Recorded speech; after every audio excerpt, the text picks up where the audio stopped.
વંદે માતરમ વિદ્યાર્થી મિત્રો, આજે આપણે વિષય જીવ વિજ્ઞાનમાં ચેપ્ટર નંબર 9 જૈવિક અણુઓ, જેમાં આજનો આપણો ટૉપિક છે ન્યુક્લિક એસિડનું બંધારણ.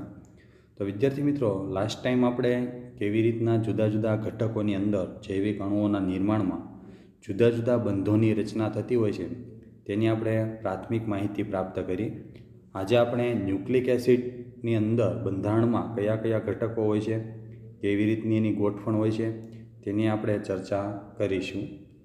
ન્યુક્લિક એસિડ જુદા જુદા પ્રકારની દ્વિતીયક સંરચના વડે પ્રદર્શિત થાય છે. તો તમે સમજી શકો છો વિદ્યાર્થી મિત્રો, ડીએનએ હોય કે આરએનએ, એની આપણે સેકન્ડરી સ્ટ્રક્ચર જોઈએ, દ્વિતીયક રચના જોઈએ તો આપણને વધારે ખ્યાલ આવે કે એનું બંધારણ કઈ રીતનું જોવા મળે છે. ઉદાહરણ તરીકે વોટસન ક્રિકનું પ્રખ્યાત મોડલ ડીએનએની દ્વિતીયક સંરચનાને પ્રદર્શિત કરે છે.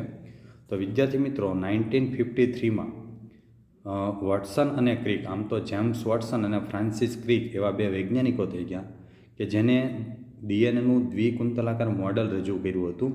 એટલા માટે તેને નોબેલ પ્રાઇઝથી સન્માનિત કરવામાં આવ્યા હતા. આ મોડેલથી સ્પષ્ટ થાય છે કે ડીએનએ એક બેવડી કુંતલમય રચના સ્વરૂપે જોવા મળે છે.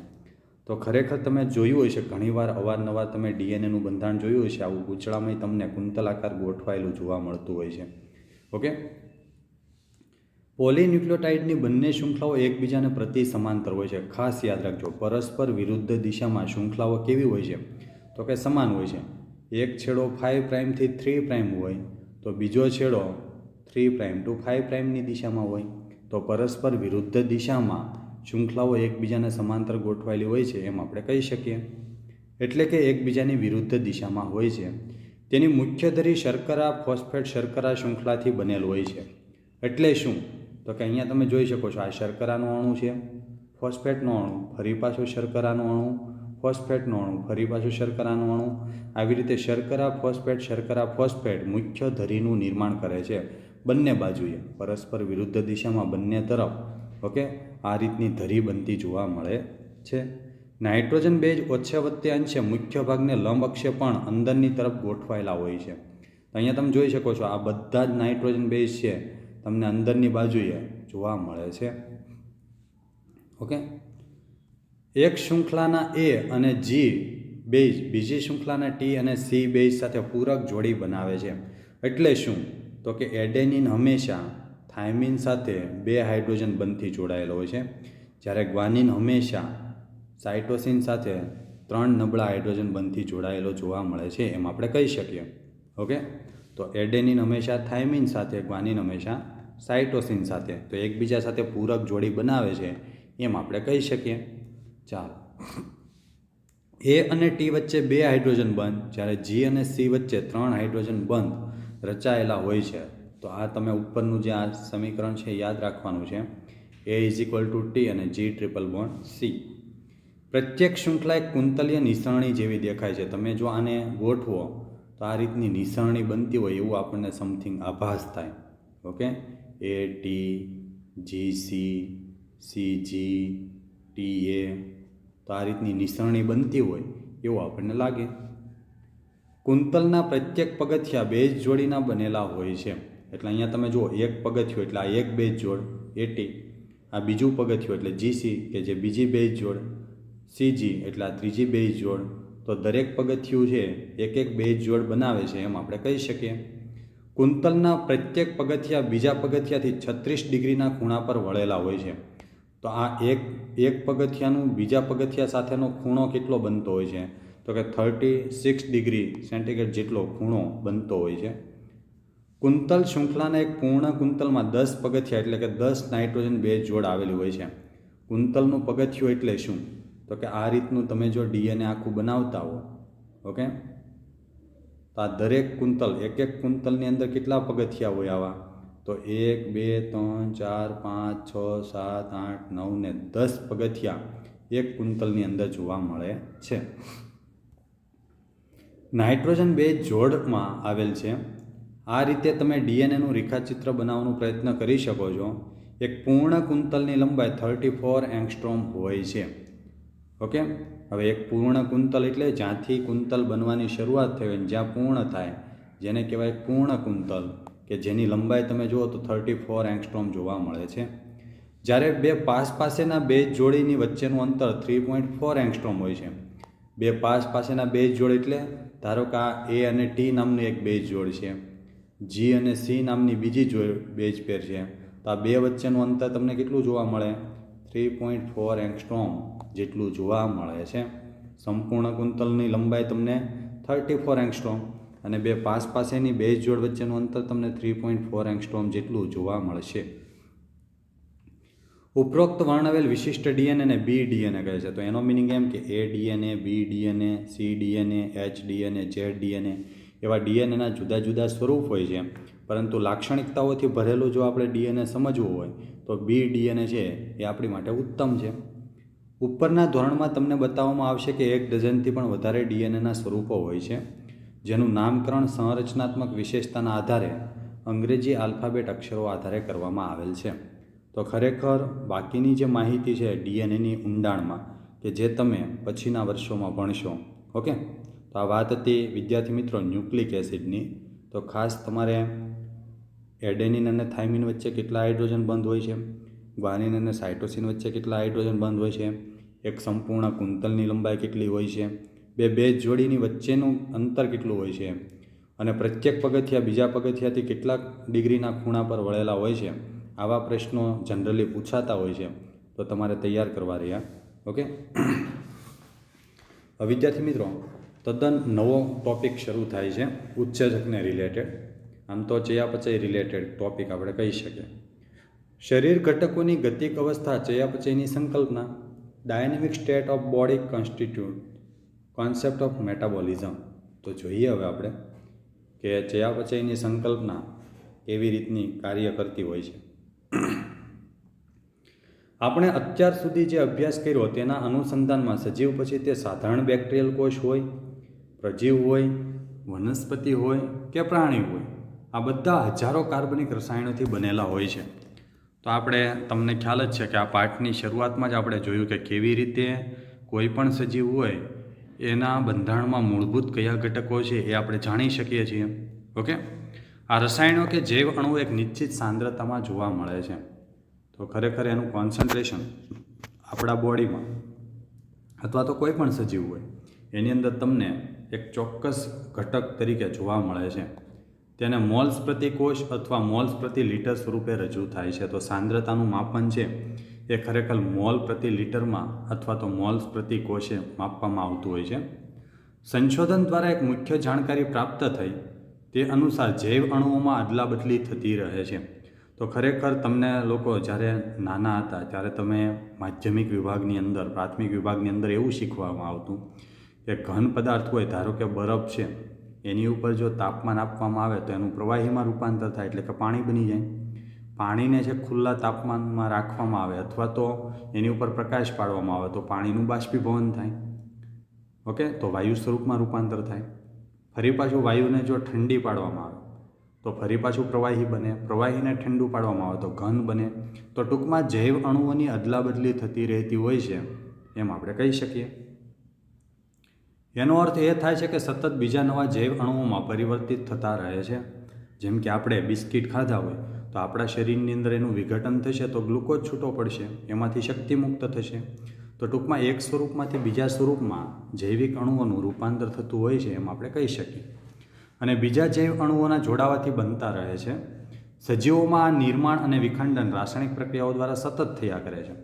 તો ખરેખર રાસાયણિક પ્રક્રિયાઓ છે એ સતત ચાલુ જ હોય છે. તમે કોઈ પણ દેહધર્મ ક્રિયા જુઓ કોઈ પણ પ્રાણીની, તો દરેક પ્રાણીની અંદર તમને આવું મિકેનિઝમ જોવા મળશે. આ બધી જ રાસાયણિક પ્રક્રિયાઓને ચયાપચય કહે છે. જેમ કે આપણે આગળ ઉપર પ્રકાશ સંશ્લેષણ અને શ્વસનના ચેપ્ટર ભણીશું ત્યારે પણ ચયાપચય આવશે. ઓકે, કેમ કે પ્રકાશ સંશ્લેષણ દરમિયાન ચય ક્રિયા થાય છે એટલે કે ગ્લુકોઝ બને છે અને શ્વસન દરમિયાન ઓક્સિડેશન થાય છે, ગ્લુકોઝના અણુનું વિઘટન થાય છે. તો આ બંને પ્રક્રિયાઓ વારાફરતી થતી હોય એને આપણે ચયાપચય કહીશું.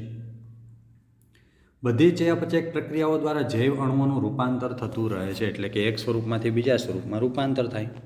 ઓકે, જેમ કે તમે લિપિડનું પાચન કરો લાઇપેઝ ઉત્સેચકની મદદથી તો તમને બધાને ખ્યાલ છે ફેટી એસિડ અને ગ્લિસરોલ પ્રાપ્ત થાય. ઓકે, એવી જ રીતે સુક્રોઝ હોય તો ગ્લુકોઝ અને ફ્રુક્ટોઝ બને. તો ટૂંકમાં એક સ્વરૂપમાંથી બીજા સ્વરૂપમાં રૂપાંતર થતું હોય છે એમ આપણે કહી શકીએ. કેટલાક ચયાપચયક રૂપાંતરના ઉદાહરણ જેમ કે એમિનો એસિડમાંથી CO2ના દૂર થયા બાદ એમિનો એસિડનું એમાઇનમાં રૂપાંતર થવું. અહીંયા ખાલી એક નાનકડું ઉદાહરણ આપ્યું છે સમજવા માટે કે કોઈ પણ એમિનો એસિડનું બંધારણ હોય એમાંથી તમે કાર્બન ડાયોક્સાઇડનો અણુ દૂર કરો તો તમને એમાઇન મળશે. એવી જ રીતે ન્યુક્લિયોટાઇડના બંધારણીય ઘટકોમાંથી એમિનો સમૂહનું દૂર થવું. તો આ નાના નાના ઉદાહરણ થકી તમે સમજી શકો છો કે કેવી રીતે રાસાયણિક પ્રક્રિયાઓ થતી હોય છે અને એક સ્વરૂપમાંથી બીજા સ્વરૂપમાં રૂપાંતર થતું જોવા મળે છે. એવી જ રીતે કોઈ ડાયસેકેરાઇડ હોય એમાંથી ગ્લાયકોસિડિક બંધનું હાઇડ્રોલિસિસ થાય તો તમને ખબર છે મોનોસેકેરાઇડ મળશે. જેમ કે લેક્ટોઝ, દૂધની અંદર ભરપૂર માત્રામાં કઈ શર્કરા જોવા મળે તો કે લેક્ટોઝ શર્કરા. તો આપણે જ્યારે આપણા શરીરમાં દૂધ દાખલ કરીએ તો દૂધનું હાઇડ્રોલિસિસ થશે, નિર્જલીકરણ થશે. તો એમાંથી પાણીનો અણુ દૂર થાય તો બે મોનોસેકેરાઇડ શર્કરા અસ્તિત્વમાં આવે, ગ્લુકોઝ અને ગેલેક્ટોઝ. ઓકે, તો આવી રીતે એક સ્વરૂપમાંથી બીજા સ્વરૂપમાં જે કાંઈ રાસાયણિક પ્રક્રિયાઓ છે એના માધ્યમથી થતું જોવા મળે છે. આ પ્રકારે હજારો ઉદાહરણનું લિસ્ટ બનાવી શકાય. મુખ્યત્વે આ ચયાપચયક પ્રક્રિયાઓ એકલી થતી નથી, પરંતુ હંમેશા અન્ય બીજી પ્રક્રિયાઓથી તે જોડાયેલ હોય છે. તો વિદ્યાર્થી મિત્રો, આપણા શરીરની અંદર અથવા તો વનસ્પતિની અંદર ઘણી બધી એવી ચયાપચયક પ્રક્રિયાઓ છે કે એકમેકના સંકલન સાથે થતી જોવા મળે છે. બીજા શબ્દોમાં કહીએ તો ચયાપચયકોનું એકબીજામાં પરિવર્તન એકબીજા સાથે જોડાયેલા પ્રક્રિયાઓથી શૃંખલાઓ દ્વારા થાય છે. તો ખરેખર આપણે આગળ ઉપર ગ્લુકોઝના અણુનું વિખંડન જોઈશું, વિઘટન, તો તમને ખ્યાલ આવશે કે પહેલાં ગ્લાયકોલિસિસ થાય, પછી ક્રેબ ચક્રની ક્રિયા થાય, પછી વીજાણુ પરિવહન તંત્ર અને ત્યારબાદ પાણીનો અણુ મુક્ત થતો જોવા મળે છે. તો આ બધી જ પ્રક્રિયાઓ છે એકમેક સાથે સંકળાયેલી હોય છે. કોઈ એક જ પ્રક્રિયા દ્વારા આખા અણુનું વિઘટન થતું જોવા મળતું નથી, જેને ચયાપચય પથ કહેવામાં આવે છે. આ ચયાપચય પથ શહેરના વાહન વ્યવહારના ટ્રાફિક વ્યવસ્થા જેવો હોય છે, કારણ કે આપણા શરીરની અંદર માત્ર કાર્બોદિતનું પાચન થાય એવું નથી, સાથે સાથે પ્રોટીનનું પણ થતું હોય, લિપિડનું પણ થતું હોય. તો એક સાથે ત્રણ અણુઓનું પાચન થતું હોય. ઓકે, તો આ એક ટ્રાફિક વ્યવસ્થા જેવો ભાગરૂપ બની જતો હોય છે ટોપિક. આ પથ કાં તો રેખીય અથવા વર્તુળાકાર હોય છે. આ પથ એકબીજાથી આડાઅવળા વાહન વ્યવહારના સંગમ જેવો દેખાય છે. તો જ્યારે આપણે ચયાપચય પદ ભણીશું ત્યારે તમને વધારે ખ્યાલ આવશે કે કેવી રીતે કાર્બોદિતનું પાચન થતું હોય ને એમાંથી જે અણુઓ મુક્ત થતા હોય એ બીજા કોઈ ચક્રમાં દાખલ થતા હોય. આ જ સમયગાળા દરમિયાન પ્રોટીનનું વિઘટન થઈને એ પણ અમુક ઘટકો નિર્માણ કરતા હોય. એવી જ રીતે લિપિડનું પાચન થઈને એ પણ અમુક ઘટકો બનાવતા હોય કે જે જુદા જુદા ચક્રો સાથે સંકળાયેલા હોય. ઓકે, તો ટ્રાફિક વ્યવસ્થા જેવું ભાગરૂપ આપણને જોવા મળતું હોય છે. ચયાપચયકો વાહન વ્યવહારના ટ્રાફિક જેવા એક નિશ્ચિત વેગે અને દિશામાં ચયાપચય પથ પર ગતિ કરે છે. તો ખરેખર જ્યારે કાર્બોદિતનું વિઘટન થાય તો ગ્લુકોઝમાંથી તમે ફોસ્ફોગ્લિસરાલ્ડિહાઇડ, એમાંથી પાયરુવિક એસિડ. એવી જ રીતે તમે લિપિડનું વિભાજન કરો તો ફેટી એસિડ ગ્લિસરોલ છે ફોસ્ફોગ્લિસરાલ્ડિહાઇડમાં દાખલ થઈ પાયરુવિક એસિડમાં જાય, એટલે કે શ્વસન પથમાં પ્રવેશ કરે. એવી રીતે તમે એમિનો એસિડ જુઓ તો પ્રોટીનનું એમિનો એસિડમાં વિઘટન, એમિનો એસિડ છે એસિટાઇલ કોએ સાથે સંયોજન. ઓકે, તો જુદા જુદા ઘટકો દ્વારા માધ્યમથી એ વિસ્તૃત રીતે આગળ વહન પામતા જોવા મળતા હોય છે. આ ચયાપચયકો વહનના શરીરને ઘટકોની ગતિક અવસ્થા કહે છે. તો અહીંયા આપણા શરીરની અંદર અથવા તો વનસ્પતિની અંદર આ ચયાપચયક વહનને આપણે શું કહીએ છીએ? ગતિક અવસ્થા કહેતા હોઈએ છીએ. સૌથી મહત્વનું એ છે કે એકબીજાથી જોડાયેલા ચયાપચયક ટ્રાફિક અત્યંત સરળ ગતિ દ્વારા કોઈ પણ દુર્ઘટના વગર સ્વસ્થ અવસ્થા બનાવી રાખવા માટે હોય છે.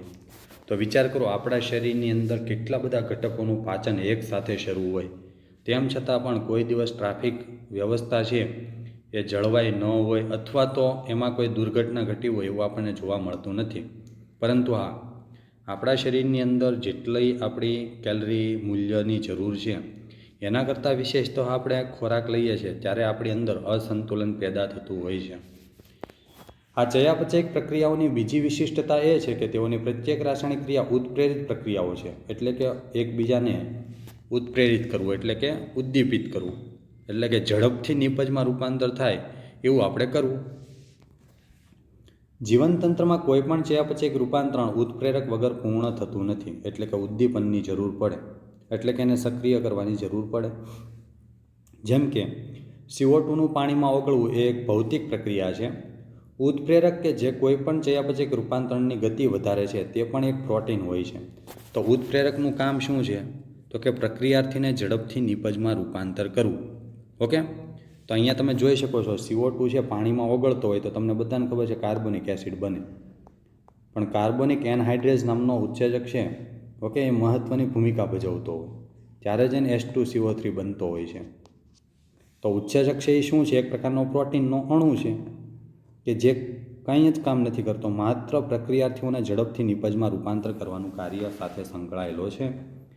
એવા પ્રોટીન કે જેમાં ઉત્પ્રેરણા એટલે કે ઉદ્દીપનની ક્ષમતા હોય છે જેને ઉત્સેચક કહેવામાં આવે છે. તો વિદ્યાર્થી મિત્રો, આજે આપણે મહત્ત્વના 2 ટૉપિક જોયા. એક તો કેવી રીતે શરીર ઘટકોની ગતિક અવસ્થામાં ચયાપચયની સંકલ્પના કાર્યરત હોય છે એની વિશે સમજૂતી પ્રાપ્ત કરી, અને ન્યુક્લિક એસિડના બંધારણની રૂપરેખા જોઈ. તો વિદ્યાર્થી મિત્રો, આ બંને ટૉપિક છે ખૂબ જ મહત્ત્વના છે. ઓકે, આ આખો કન્સેપ્ટ કહેવાય કે જેના ઉપર આપણે આગળ વધી શકીએ, અભ્યાસ પ્રાપ્ત કરી શકીએ. આગળ ઉપર તમને આ બધા પાયાના જો ઘટકોનો પ્રાથમિક ખ્યાલ હોય તો તમે વ્યવસ્થિત રીતે ઉદાહરણો સાથે સમજી શકો કે કેવી રીતે ઉત્સેચકો છે એ આપણા શરીરમાં કાર્યરત હોય છે, વનસ્પતિઓની અંદર એનું બંધારણ કેવું હોય છે, કેવી રીતે કાર્ય કરતા હોય છે તેનો તમને ખ્યાલ આવે. તો એટલા માટે આજે આપણે ન્યુક્લિક એસિડની ખાસ કરીને પ્રાથમિક માહિતી મેળવી. ત્યારબાદ ચયાપચય ગતિક અવસ્થા કેવી રીતે જોવા મળતી હોય છે, કે પછી વનસ્પતિ હોય કે પ્રાણીઓ હોય, બધા માટે લાગુ પડતું હોય છે. કારણ કે ચયાપચયની ક્રિયા છે વનસ્પતિ તેમજ પ્રાણીઓમાં પણ જોવા મળે છે. તો જુદા જુદા ઉદાહરણોના માધ્યમથી આપણે સમજ્યા કે ઉત્પ્રેરક અણુ કેવી રીતે કાર્ય કરતો હોય છે, કેવી રીતે પ્રક્રિયાથીનું નિપજમાં રૂપાંતર થતું હોય છે, ઉત્સેચક શું છે. તો ઉત્સેચક મૂળભૂત રીતે પ્રોટીનના બનેલા ઘટકો છે. તો પ્રોટીન શેનો બનેલો છે? તો આપણે એમ કહી શકીએ એમિનો એસિડનો. ઓકે, એમિનો એસિડ શેમાંથી બને છે? તો કે DNAમાંથી. તો આજે આપણે ન્યુક્લિક એસિડની પણ રચના ભણ્યા. ન્યુક્લિક એસિડ એટલે DNA. ઓકે, તો આવી રીતે બેઝિકલી એકબીજા ઘટકો છે એકબીજા સાથે સંકળાયેલા છે એમ આપણે કહી શકીએ. તો અહીંયા તમે સમજી શકો છો કે કેટલું અગત્યની ભૂમિકાઓ દરેક ઘટકોની જોવા મળે છે. Okay, have a nice day, good day.